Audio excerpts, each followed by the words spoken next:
అట్లాగే పక్కనున్న రోడ్లు సుమారుగా 11-12 రోడ్లు పూర్తి స్థాయిలో డ్రైనేజీలన్నీ కూడా అభివృద్ధి చేయడం జరిగింది.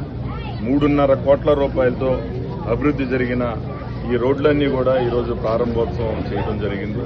ఈ సందర్భంగా ఇక్కడున్న స్థానికులందరూ కూడా మరి ఇక్కడికి వచ్చి వాళ్ళు పలికిన స్వాగతం కానీ వాళ్ళు వ్యక్తం చేసిన ఆనందం కానీ జీవితంలో మర్చిపోలేను. తప్పకుండా ఈ మున్సిపాలిటీలో ఇంకా ఎక్కడ ఏ విధంగా అభివృద్ధి చేయాలో ఆ పూర్తిగా ఒకటొకటిగా ప్రాధాన్యత ప్రకారం అన్ని కూడా అభివృద్ధి చేస్తామని అదే ఏరియాలో మనం ఉన్నామని పాఠ్యం కలుగుతుంది. ఈ రకంగా మార్చిన వ్యక్తి ఎవరన్నా అన్నారంటే కూటమి ప్రభుత్వంలో మన నియోజకవర్గ శాసనసభ్యులు శ్రీ గౌరవ బోడే ప్రసాద్ గారు చెప్పి సభాముఖంగా మీ అందరూ కొనసాగుతుందని తెలియజేసింది కోరుతా ఉన్నా. ఎందుకనంటే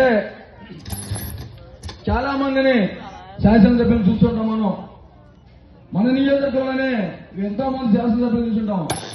2014 నుంచి 19 దాకా మన శాసనసభ్యులు బోడే ప్రసాద్ గారు 2019 నుంచి 14 నుంచి 19 దాకా అభివృద్ధి చేశారు. ఇట్లాగే యలమగుదులు డొంక మొత్తం కూడా ప్రతి రోడ్డు సిమెంట్ రోడ్డుగా మార్చడం జరిగింది. అట్లాగే యలమగుదు డొంకను కాదు, ఎమ్మెల్యే గారు పరిధి ఎంతవరకు ఉందో అంతవరకు కూడా ప్రతి రోడ్డు అభివృద్ధి అంటే చూపించిన వ్యక్తి ఎవరున్నా అంటే మన బుడప్రసాద్ గారు. అట్లాగే 2019 నుంచి